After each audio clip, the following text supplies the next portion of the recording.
Kenapa sih Cak Fakih itu tertarik untuk melakukan semacam riset lapangan di Bumi Institute? Sebenarnya jadi dari 30.450 Pesantren. 95 pesantren, jumlah santrinya itu 4.300.000. Itu puncak terpanas dari Pemanasan sejarah global. sejarah bumi. Ini sangat luar biasa karena sekarang rusak bumi ini, rusak. Itu jadi himbauan saya kepada diri saya sendiri, ayo kita terapkan permakultur secara pribadi. Dimulai dari diri kita sendiri kemudian keluarga gitu ya. Selamat sore Sobat Kutubian. Hari ini kita berjumpa kembali dengan narasumber sekaligus senior teman-teman di komunitas Kutub dan santri generasi ketiga Pondok Pesantren Mahasiswa Hasyim Asy'ari Yogyakarta. Selamat sore Cak Fakih. Iya, selamat sore. Teman-teman, Cak Fakih ini juara 3 di lomba LKTI nasional yang merebutkan Piala Panglima Santri ya, Cak. Santri. Kebetulan risetnya di Bumi Langit Institute Yogyakarta, dan kayaknya ini sesuatu yang berbeda, ide-ide segarnya Cak Fakih terhadap pesantren, karena beliau juga salah satu alumni pondok pesantren besar di Madura, Anokoya, pondok pesantren Anokoya Gulu-Gulu, kemudian berangkat ke Jogja dan jadi santri di pondok pesantren Mahasiswa Hasyim Asy'ari. Betul ya? Iya. Baik, Cak Fakih ini di LKTI-nya menulis tentang permakulturisasi di pesantren khususnya. Tetapi melihat dari Bumi Langit Institute di Yogyakarta sebagai bahan penelitiannya. Mungkin ini Cak, kenapa sih Cak Fakih itu tertarik untuk melakukan semacam riset lapangan di Bumi Institute? Sebenarnya saya sudah lama tertarik sama permakultur ini karena sebelum ada lomba ini itu beberapa tahun yang lalu saya sempat diajak oleh senior Kutub ke Pak Iskandar, yang punya pendiri sekaligus pengelola Bumi Langit Institute, karena Pak Iskandar juga termasuk alumni Kutub juga ya kalaupun bukan alumni Kutub tetapi santrinya Gus Zainal, dan beliau juga mengatakan itu. Kita bersilaturahim ke sana, kemudian kita jalan-jalan di wilayah permakulturnya yang saat itu luasnya masih 1 hektar. Nah sekarang sudah jadi 3 hektar katanya. Lumayan besar ya. Lumayan luas ya.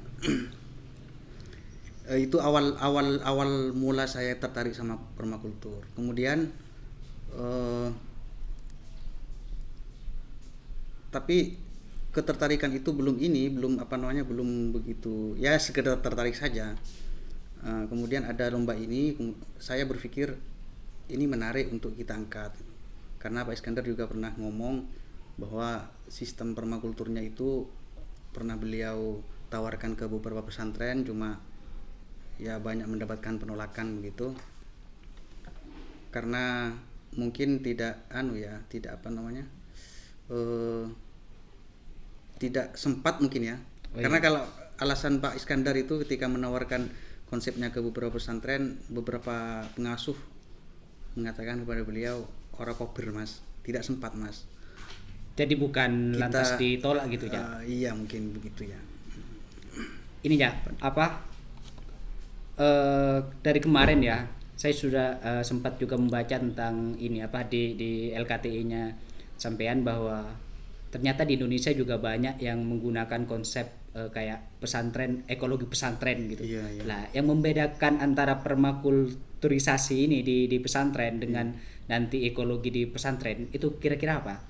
Nah, ini penting dijelaskan. Apa bedanya konsep permakultur dengan konsep ekologi? Ekologi ya.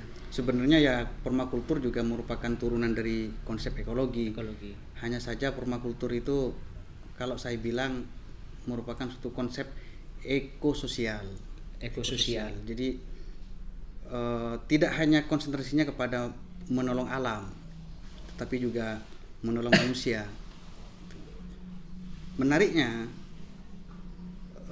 di Pak Iskandar ini, di Bumi Langit Institute, konsepnya merupakan suatu pengembangan karena Pak Iskandar sosok yang sangat penyuka terhadap tasawuf dan juga pengikut thariqah gitu. Kalau saya bisa mengonsepkan itu, konsep permakulturnya Pak Iskandar itu ekososio-religius. Karena konsep-konsepnya diturunkan dari doktrin-doktrin tasawuf gitu. Lebih kepada agama gitu. Ya, pengembangan dari konsep permakultur secara umum. Kalau di ini, Cak, kalau di permakultur nanti itu, kalau di Bumi Langit Institute itu gimana dulu? Karena mungkin ya teman-teman di sini belum sempat untuk ke sana langsung atau membaca literatur tentang Bumi Langit Institute. Sebelum kita mengetahui tentang permakulturisasi di pesantren. Iya. Gitu. Mungkin saya akan menjelaskan sedikit tentang permakultur. Ya. Permakultur itu dikembangkan oleh ahli pertanian dari Australia, 2 orang itu, Bill Mollison dan mahasiswa doktornya itu David Holmgren pada tahun 70-an, 1978 gitu. Permakultur itu yang merupakan suatu turunan dari konsep-konsep pertanian yang sudah berkembang sebelumnya, kayak agroforestry, pertanian hutan begitu, kemudian konsep-konsep lain yang bersifat regeneratif, berkelanjutan gitu. Permakultur itu memiliki 3 konsep. 3 etika. Pertama itu menolong bumi. Jadi menolong bumi itu ya bagaimana ekosistem bumi itu tetap terjaga, populasi bumi itu juga tetap terjaga. Sekarang kan banyak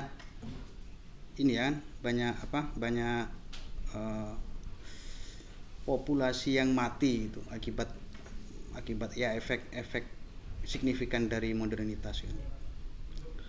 Kayak kunang-kunang, sekarang kan sudah hampir nggak ada itu kunang-kunang. Hampir kayaknya udah nggak ada ya. Nah, itu karena pertanian modern. Jadi akibat dari pestisida itu sangat luar biasa, membunuh beberapa ekosistem yang ada ya. Kayak kunang-kunang, kemudian capung gitu, sekarang sudah hampir kayak susah banget ya. Nah, di konsep permakultur itu terdiri dari 2 kata, permanen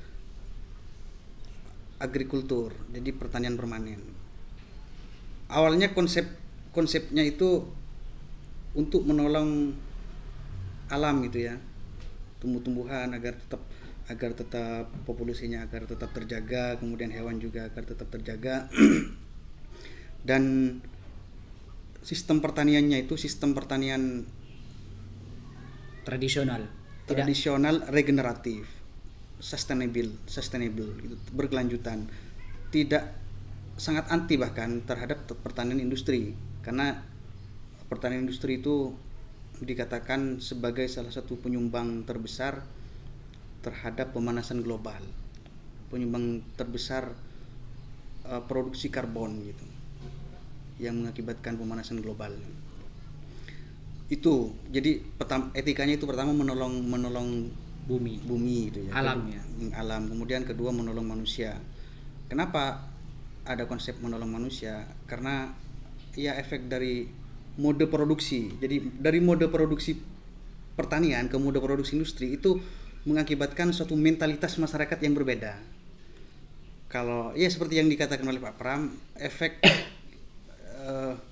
strategis dari modernitas itu materialisasi gitu. Jadi hubungan sosial sudah bukan lagi intrinsik. Tidak ada, kalau hubungan intrinsik itu hubungan yang tidak ganjarannya bukan ekonomi. Itu hubungan sosial tradisional. Ke hubungan ekstrinsik dengan ganjaran ekonomi. Nah, itu membentuk suatu mental masyarakat yang individualistik gitu, hedonistik gitu, dan eksploitatif terhadap alam. Itu jadi menolong manusia menolong alam bukan satu hal dari menolong manusia. Jadi menolong manusia juga sebenarnya adalah suatu kelanjutan dari menolong alam gitu. Karena kalau hanya alam ditolong, Manusianya tetapi tidak, manusianya gitu. tidak, maksudnya bukan menolong manusia secara fisik, tapi secara mental. Jadi bagaimana mental hedonis, mental materialistik itu ditolong agar ya bersifat ini terhadap alam, bersifat punya keberpihakan terhadap alam gitu, menolong manusia. Kemudian kedua, bagi hasil ini maksudnya jadi apa yang kita dapatkan dari produksi pertanian kita, bagi hasil kepada orang lain, juga bagi hasil kepada alam. Jadi kalau kita misal panen buah-buahan, bagi hasil kepada tetangga gitu. Kemudian juga sisanya misal kulitnya itu dibagi hasil kepada alam gitu. Kalau kita misal menebang satu pohon, hasil kita dapatkan kayu, bisa kita buat sebagai bahan bakar, kita buat sebagai rumah. Kemudian bagi hasilnya kepada alam apa? Reboisasi. Kalau kita menebang satu pohon, kita menanam 2 pohon misalnya begitu. Itu etika umum dari permakultur.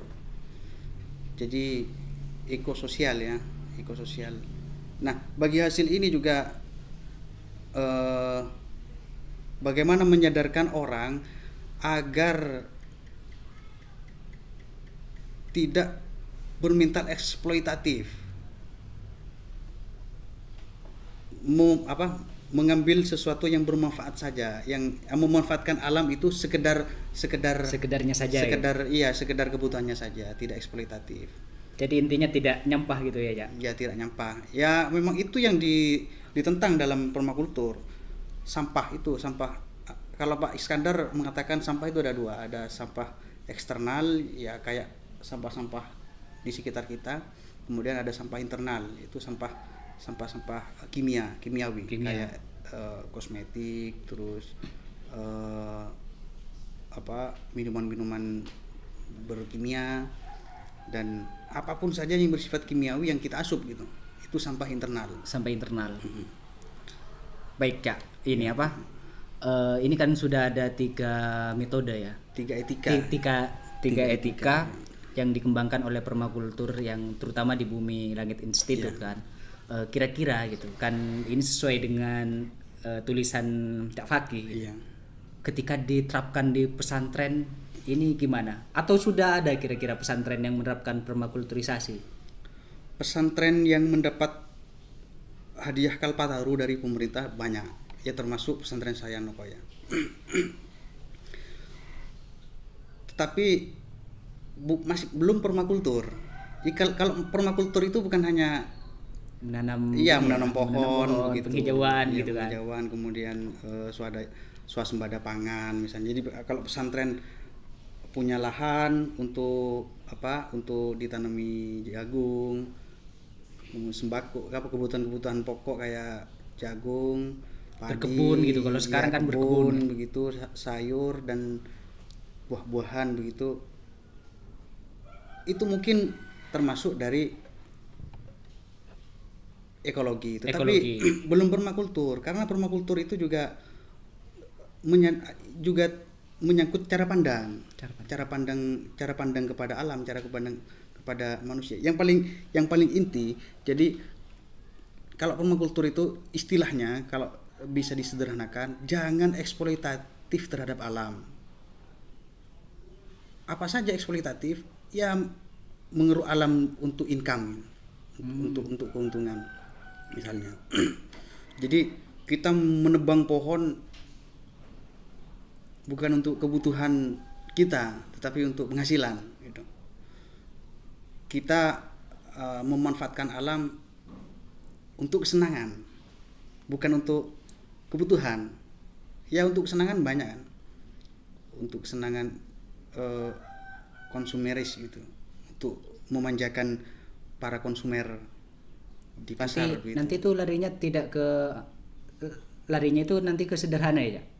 Ya, hidup sederhana, mengambil apa sekedarnya dari alam yang kita butuhkan, kemudian jangan eksploitatif itu jadi titik utama. Jadi jangan eksploitatif. Karena menurut Pak Iskandar, siapa saja setiap muslim yang eksploitatif itu berdosa besar. Karena dampaknya itu Berkelanjutan ya? ya berkelanjutan terhadap membengkaknya produksi karbon dan tidak adanya lagi teknologi hijau yang dapat menyerap karbon. Kayak pemanasan. Iya, pemanasan global gitu. Itu dampaknya sangat luar biasa. Makanya dosanya itu kata Pak Iskandar luar biasa. Karena dosa ini akibatnya tidak hanya terhadap individu saja, tetapi global gitu. Global. Ya. Jadi dosa terhadap diri sendiri itu lebih kecil ketimbang dosa yang kita lakukan terhadap orang lain. Menurut Pak Iskandar, tingkatan eksploitatif ini dosa yang melebihi model dosa kedua ini, jadi sangat berdosa sekali, termasuk dosa yang sangat besar. Itu kalau kita eksploitatif kepada alam. Dan juga kalau kita mengkonsumsi produk-produk industri gitu. Iya, ini sangat sensitif ya. Kalau kita mengkonsumsi produk-produk industri yang dalam produksinya eksploitatif terhadap alam, itu termasuk juga berdosa. Berdosa. Menurut paradigma permakultur. Itu yang mengkonsumsi atau yang memproduksinya ya? Sama saja. Sama saja. Baik yang memproduksi maupun yang mengkonsumsi. Ya, kita jangan sebutkan merek ya. Iya. Karena misalnya bahkan begini, kalau kita mengkonsumsi suatu produk yang mengakibatkan sampah, itu juga berdosa menurut Pak Iskandar. Atau mungkin ini apa kayak ketika kita makan buah-buahan kemudian ada sisanya, itu juga masuk sampah nggak terhadap paradigma ini? Permakultur? Iya. Enggak, karena itu bisa dimanfaatkan oleh orang lain, oleh tanah gitu. Oleh tanah. Iya, kayak kulit ini ya, kulit jeruk misalnya kita buang ke tanah, itu kan bermanfaat sebagai kompos ya. Sebagai kompos. Beda kalau sampah kita sampah yang plastik non organik gitu ya, kayak plastik, kemudian karet, itu mencemari tanah gitu ya. Mencemari tanah. Jadi permakultur bukan hanya sekedar konsep ekologi semata, tetapi juga paradigma gitu. Nah, ini belum ada di Indonesia, belum ada ya? Iya, sepertinya menurut saya belum ada. Di pesantren itu belum ada. Padahal kata Pak Iskandar, pesantren ini Pak Iskandar sangat bersikukuh agar konsepnya itu diterapkan oleh pesantren, karena satu hal yang dia pandang dari pesantren itu punya konsep sanat keilmuan. Iya, jadi kalau kiai saya menerapkan permakultur, maka santri-santrinya saya harus menerapkan permakultur juga. Kalau misal generasi saya ada yang jadi santri yang menerapkan permakultur, maka anak cucu saya juga menerapkan permakultur. Itu yang menjadi motivasi Pak Iskandar, bagaimana konsep permakulturnya itu diterapkan di pesantren. Hanya saja kayak sanat ini ya apa? Ya, sanat menjadi penyambung ini permakultur nanti. Itu. Ini penting untuk kita terapkan, karena menurut data yang saya punya, jumlah pesantren di Indonesia itu per Agustus itu 30.495 lembaga pesantren. Itu seluruh Indonesia? Seluruh Indonesia. Itu yang terdaftar di Kemenak ya. Belum lagi yang belum. Iya. Jadi kalau saya pakai reng-rengan itu sudah saya hitung, seandainya tiap pesantren punya lahan permakultur 1 hektar, maka Indonesia punya lahan permakultur yang luasnya seperti Pulau Hawaii. Pulau Hawaii. 24% luasnya dari Pulau Jawa. Itu dalam jangka 1 tahun ya? Enggak. Kalau setiap pesantren punya lahan 1 hektar, maka luas, maksudnya yang 1 hektar dimanfaatkan untuk permakultur itu ya. Jadi kita punya lahan permakultur seluas 24% Pulau Jawa. Ya seluas Pulau Hawaii gitu. Seluas ya mungkin ya seluas Jawa Timur gitu. Seluruh Indonesia. Itu merupakan suatu sumbangan besar terhadap Paris Agreement. Paris Agreement itu konvensi internasional untuk mencegah pemanasan global. Itu baru di pesantrennya. Misal seandainya itu sudah masuk ke tulisan saya ya, sudah masuk ke permakulturisasi pesantren. Seandainya itu kan jadi dari 30.495 pesantren, jumlah santrinya itu 4.373.694 jumlah santri. Jumlah ustadz 474.865 ustadz. Kalau tiap pesantren ini mewajibkan misal santri dan ustadz tiap tahun menanam 1 pohon saja setiap tahun,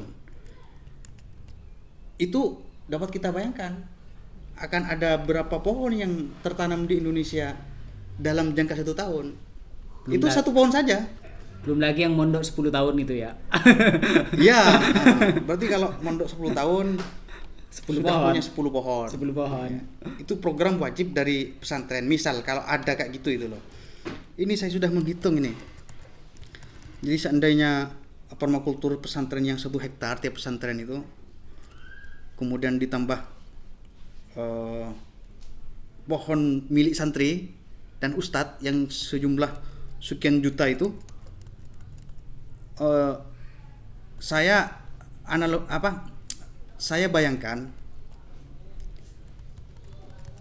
berapa karbon yang akan yang bisa diserap. Saya ini melakukan perhitungan. Saya mengambil 1 sampel pohon manggis. Jadi pohon manggis termasuk pohon yang daya serapnya terhadap karbon minimal. Itu akan selama 1 dekade pesantren akan menyerap 656.854 ton karbon. Itu luar biasa. Suatu sumbangan yang sangat besar. Suatu sumbangan yang sangat besar itu, luar biasa. Andaikan pesantren mau ya menerapkan permakultur ini. Dan harusnya mulai difikirkan gitu kan. Elon siapa itu yang orang terkaya sedunia? Elon Musk itu kan mengadakan sayembara. Siapapun yang menciptakan teknologi yang dapat menyerap karbon sebanyak 30.000 ton akan mendapatkan sekian dolar, hadiah sekian dolar. Itu dia sayembara itu tidak dia batasi waktunya.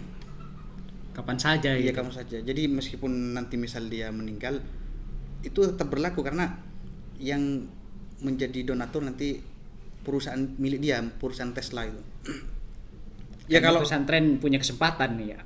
Kalau menerapkan permakulturisasi yang seperti Cak kita dikatakan gitu. Ya ini kan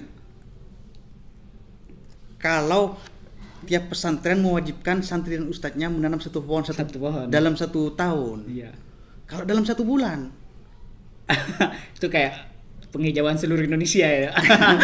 Ya, itu sangat sangat luar biasa. Juga begini, permakultur itu juga punya prinsip modifikasi dari prinsip yang dihasilkan oleh Paris Agreement. Jadi Paris Agreement itu mencanangkan untuk akhir dari abad ke-21. Jadi abad ke-21 dimulai 2001. Jadi nanti akhir abad 21 itu sampai 2120.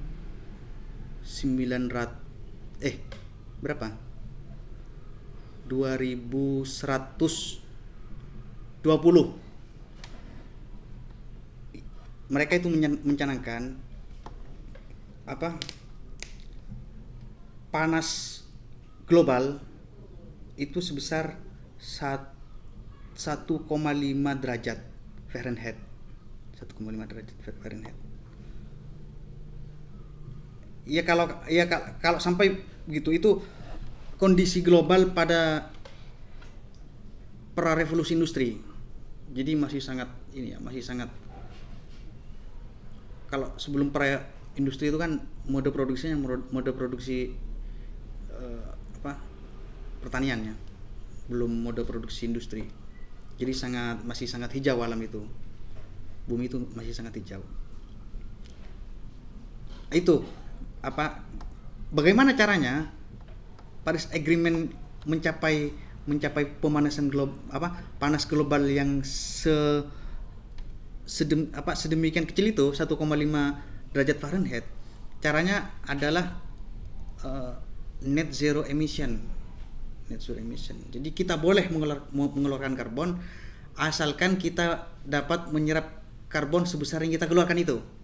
Kayak nggak apa-apa kita kayak semacam ngerokok gitu, tetapi kita juga harus bisa menyerap itu gitu. Iya, ini. Jadi itu juga diambil oleh permakultur. Jadi kalau kita berapa sih setiap hari kita produksi karbon dari listrik, dari pertanian, dari kendaraan. Kendaraan gitu. Berapa sih kita mengeluarkan karbon setiap hari. Nah, itu juga ini permakultur ya, paradigma permakultur. Kita juga wajib untuk menanam pohon agar bisa menyerap karbon sebesar karbon yang kita keluarkan. Itu net zero emission itu.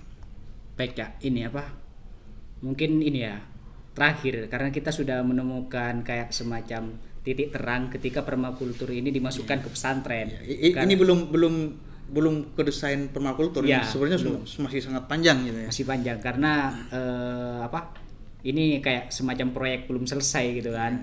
Tetapi mungkin terakhir ya dari Cak Fakki, apa yang ingin Cak Fakki sampaikan tentang ide ini terhadap teman-teman santri, anggap kaum sarungan di pesantren itu, tentang permakulturisasi ini, Cak, sesuai dengan tulisan Cak Fakki dan ide Cak Fakki ke depan gitu. Ya saya menghimbau kepada diri saya sendiri terutama, dan kalau mau ya diambil oleh orang lain gitu. Yang mulai sekarang saatnya kita untuk menerapkan permakultur minimal terhadap diri kita sendiri. Itu pesan saya, itu himbauan saya terhadap diri saya sendiri. Kalau diambil oleh orang lain, ya alhamdulillah gitu, terserah gitu ya. Ya alhamdulillah begitu. Karena alam ini sudah sakit sebenarnya. Banyak populasi yang mati. Kemudian musim tidak menentu. Banyak, bahkan kata NDC itu ya, Nationally Determined Contribution, yang bergerak di bidang mitigasi perubahan lingkungan, itu mengatakan bahwa tahun 2019 termasuk pemanasan global paling puncak selama peradabannya. Ya, selama sejarah hidup bumi. Tahun 2019, tahun 2016. Tahun 2001 itu lebih tinggi dari tahun 2021 pada penelitian pada bulan September kemarin itu lebih tinggi dari 2019. Artinya tahun 2021 ini itu puncak terpanas dari sejarah bumi. Ini sangat luar biasa karena sekarang pemanasan global itu 1,8 derajat Fahrenheit.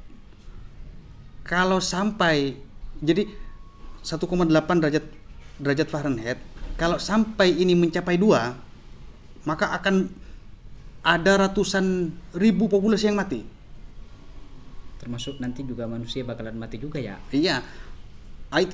Puncaknya nanti kalau sampai ke 3, Baru manusia 3,0 derajat Fahrenheit, rusak bumi ini. Rusak. Itu jadi himbauan saya kepada diri saya sendiri, ayo kita terapkan permakultur secara pribadi gitu.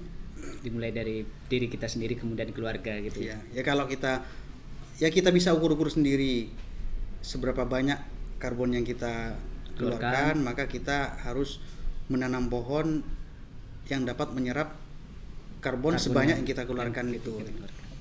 Secara pribadi maupun secara keluarga gitu. Mungkin ini ya, itu dulu. Kita bisa ngobrol kapan hari lagi tentang permakulturisasi, karena ini saya juga secara pribadi tertarik, dan ini kayaknya juga akan bermanfaat terhadap kita selaku kalangan pesantren gitu kan. Mungkin